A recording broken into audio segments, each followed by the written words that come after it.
Hey everyone, I'm Tassenix. Welcome back to another mod guide video.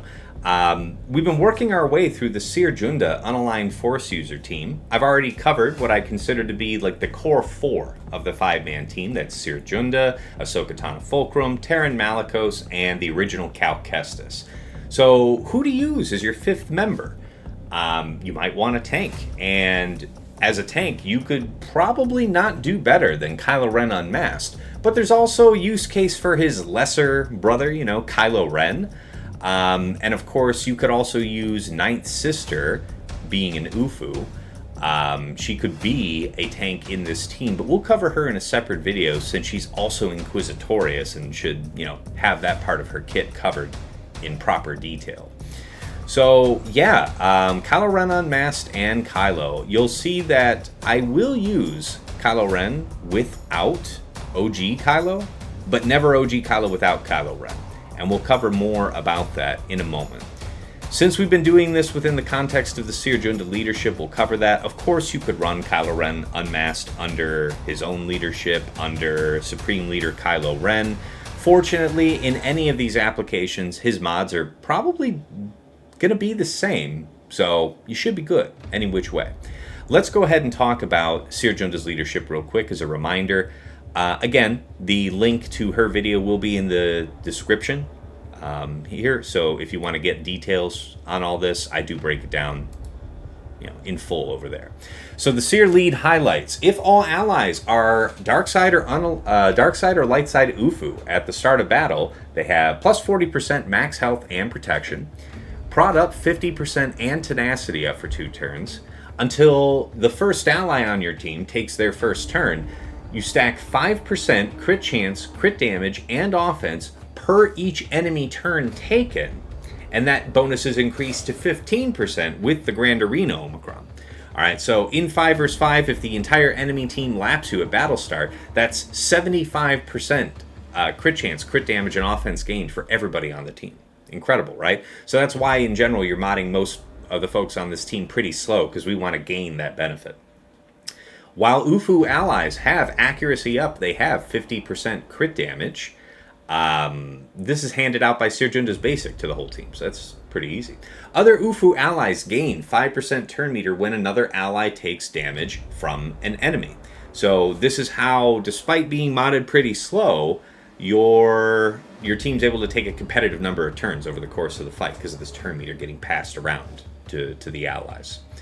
With the Omicron applied, that max health and protection bonus at the beginning goes from 40% to 70%, that prod up goes from 50% to 75%, and all Ufu allies are immune to ability block and daze. Furthermore, whenever an ally dispels a debuff, recover 15% health and protection and gain advantage for 2 turns. And whenever an ally dispels a buff, recover 15% health and protection, gain foresight for 2 turns at the end of the turn.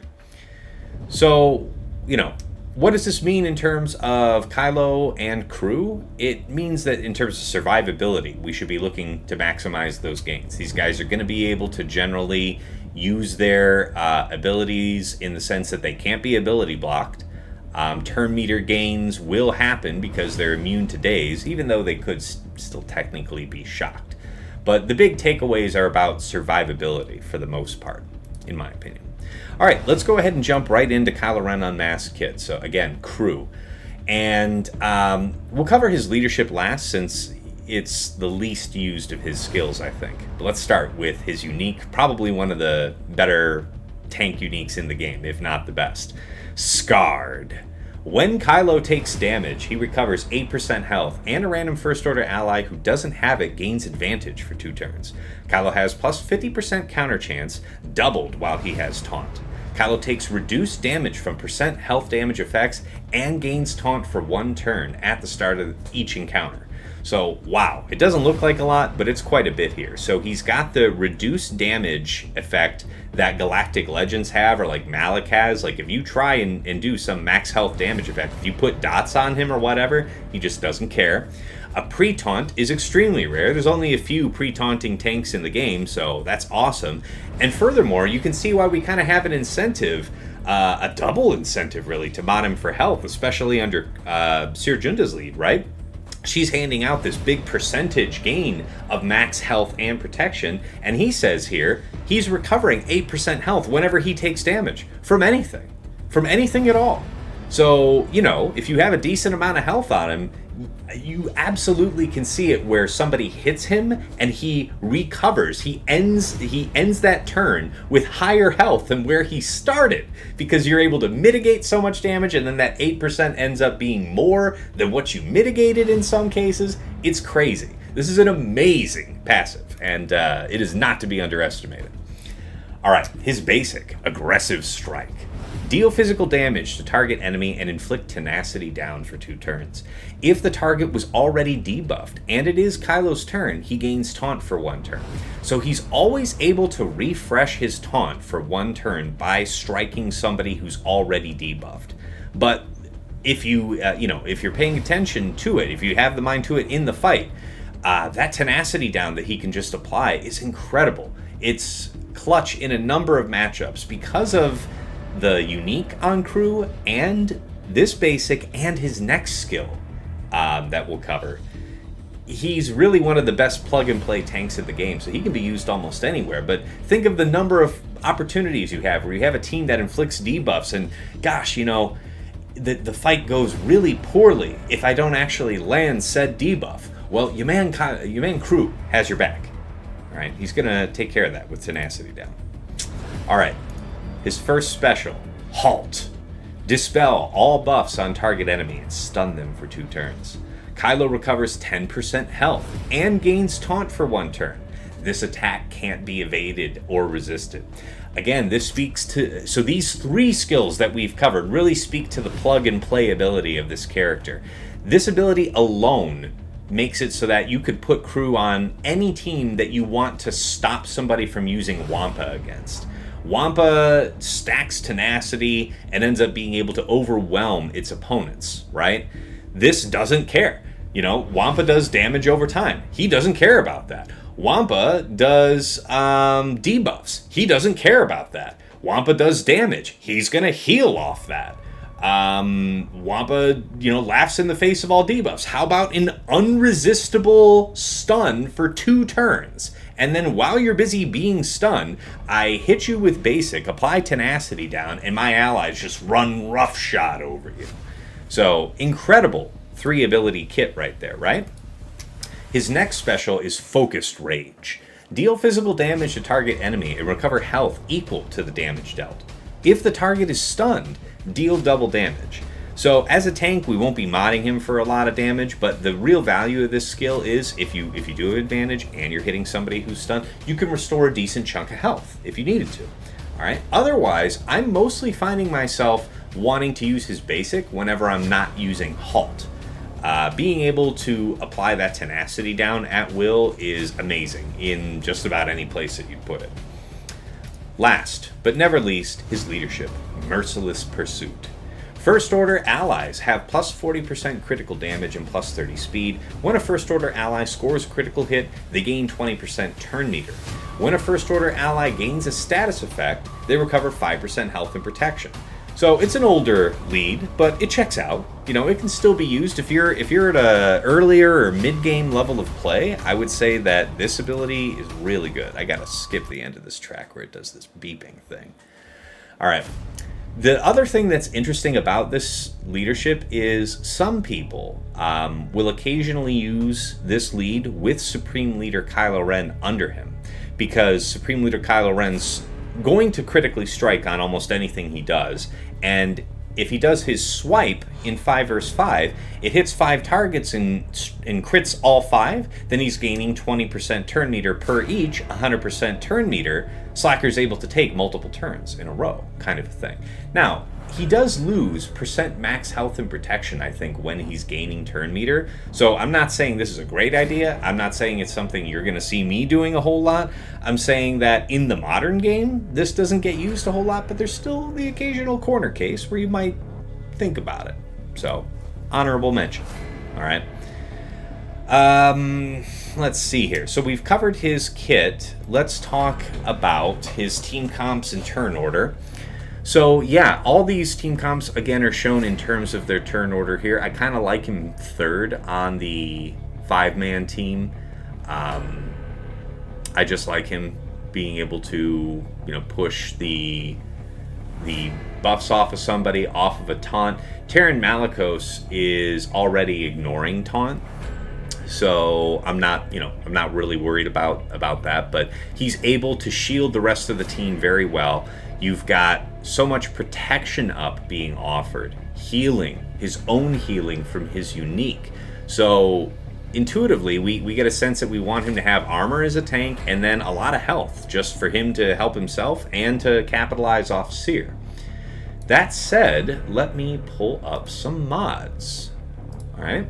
So we'll start with my mods. You don't have to be full defense sets, first of all. And I'm covering mine first because I think mine are probably the weirdest among my peer group for the people that I'm mostly playing. So health primaries all the way around is super common, including arrow. I think that's a great way to go. I currently am trying crit avoidance, and over time, basically what I'm trying to strike is a great balance of max health and armor, and then seeing if I can squeeze in this crit avoidance arrow without losing too much health. But as far as general specs go, the speed you want to just have in terms of that turn order that I mentioned. Not too fast. You don't have to put a huge emphasis on speed, okay? Armor, as far as a tank, I think 70% is a great minimum value for a tank. I really wouldn't want to be under that as any kind of tank. That being said, the closer you can push up to 80, 80 is kind of like that sweet spot for any tank.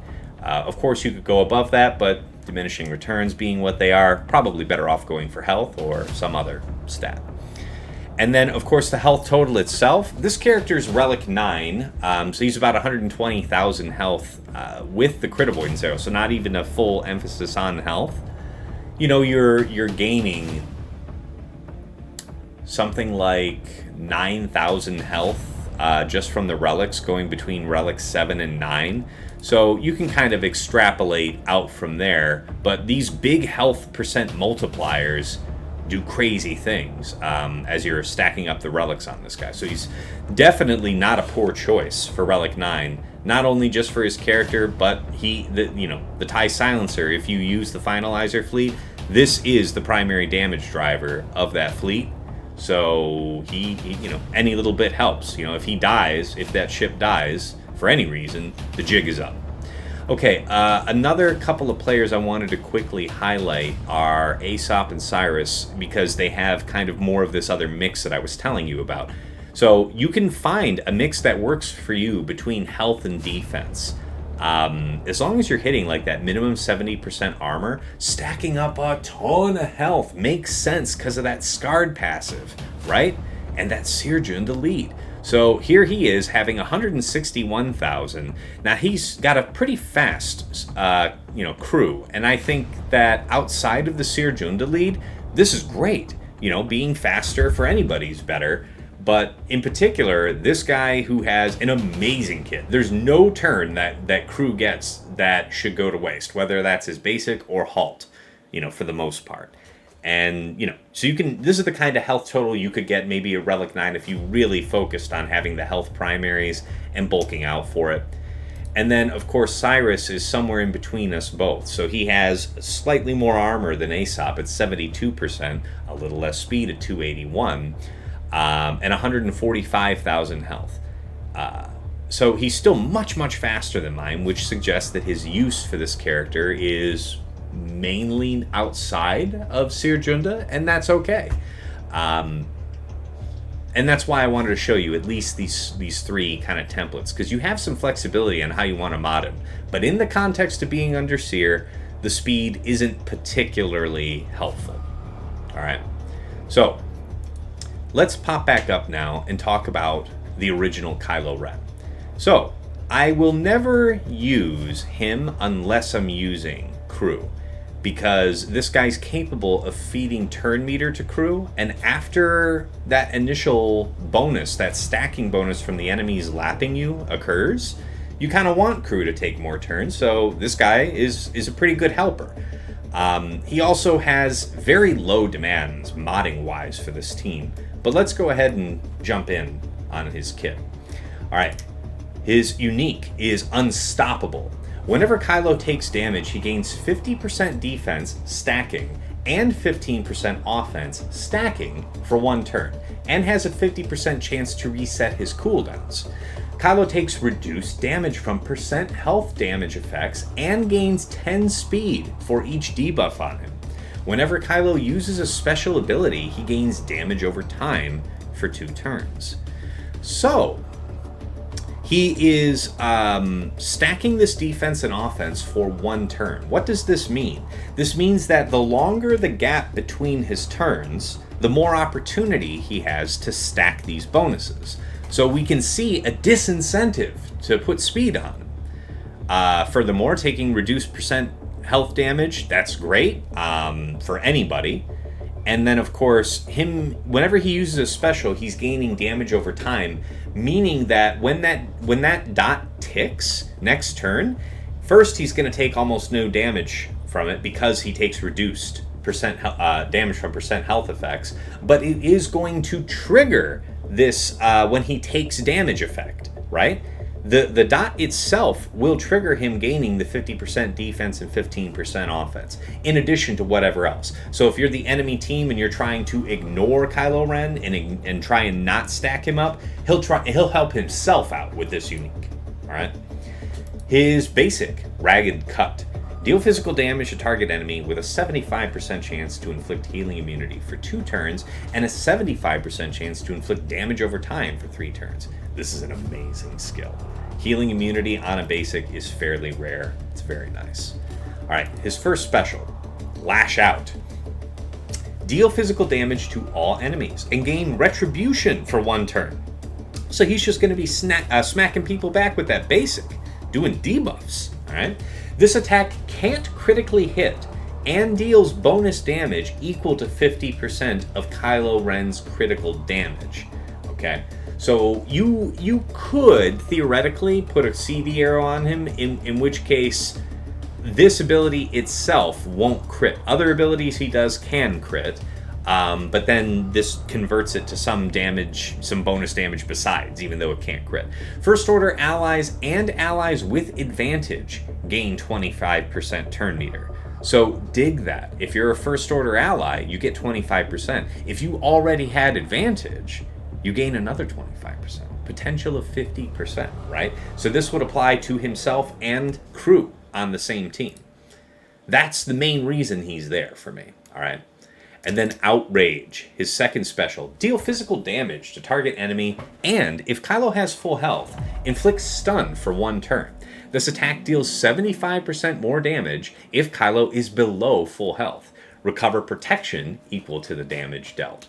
So, okay, nice little trade back. So how do I mod this guy? Well, what I want him to do is to stick around and to generously feed turns to Kylo Ren Unmasked, and hopefully, Retribution, apply a bunch of debuffs with his basic in between, something like that. So I'm not going to show you any other players modding for this because they kind of have it all over the place, and I'm saying this is kind of a specialty character that I would use only with crew. That said, I have him set up pretty simply. Very, very slow for the most part. Like, I guess I have him in a speed arrow. This could just as easily be a health primary arrow. If I wasn't stressed on health primary arrows, that's probably what I would do. A good slow one. Health primary, health primary, health primary, health, health. What does this add up to? No particular amount of speed added. I guess I have him in the turn order as being just ahead of crew. I think him actually being modded 238 is correct. Like, I want him to be just slower than crew, right? Because if you're using this team on defense at all, yeah, let me edit this turn order real quick. Otherwise, it'll drive me nuts.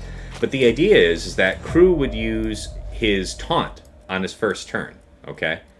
And what we'll do with that is, right after that, Kylo Ren will use Lash Out and feed turn meter, bringing us closer to getting another taunt, All right, back in on these mods. So yeah, it's just about big health after that. We'll be able to stick around. He'll be able to feed himself some protection back, and otherwise just keep the wagon train moving for crew. That was kind of the synergy there, so that's the thought. Okay, as far as applications for this team goes, I have been showing this for the last several videos. Let me see if I still have the tab open for it. Who to attack? Seer. Okay. Now, I don't know. I don't think you're going to see him represented in the 3 versus 3 data at all. And in 5 versus 5, he seems exceedingly rare. So I'll say this. Unlikely to see him in an offensive composition of Seer because he's not that good. I mean, I would rather have the so-called core 4, Seer, Malicos, Cal, Fulcrum, and then Kylo Ren Unmasked as my mainstay tank. That would be great for anything. But using crew almost exclusively on defense with Kylo Ren so that you can save your OG Cal, right? That's the other big benefit here, is that your OG Cal is not represented in this 5-man team. So that means he can be with your Rey, and there's a strong synergy there, which I covered in the Cal video. So that's kind of the idea with these. Alright, next video, I think I'll wrap up the faction with Night Sister. As I said before, literally any unaligned Force user can be used under Seer lead, but these are going to be the most winning comps, and as you progress through the game and go higher and higher, you're more likely to use these, better characters. Alright, that about wraps this one up. Thank you guys so much for enjoying this series, getting just continuously, I'm very appreciative of the very warm and encouraging feedback about this series. I'm stewing about what faction to cover next. Next month is when the Queen Amidala faction characters start to be released, starting with Padawan Obi-Wan. So right about then is when I'll start releasing those characters. Until then, I have to think about what factions you guys want to see next. So hit me up on Discord, leave suggestions in the comments. Feedback is, of course, always welcome. Love interacting with you guys in the comments. And until next time, it's been real. It's been awesome. It's been real awesome. Take care.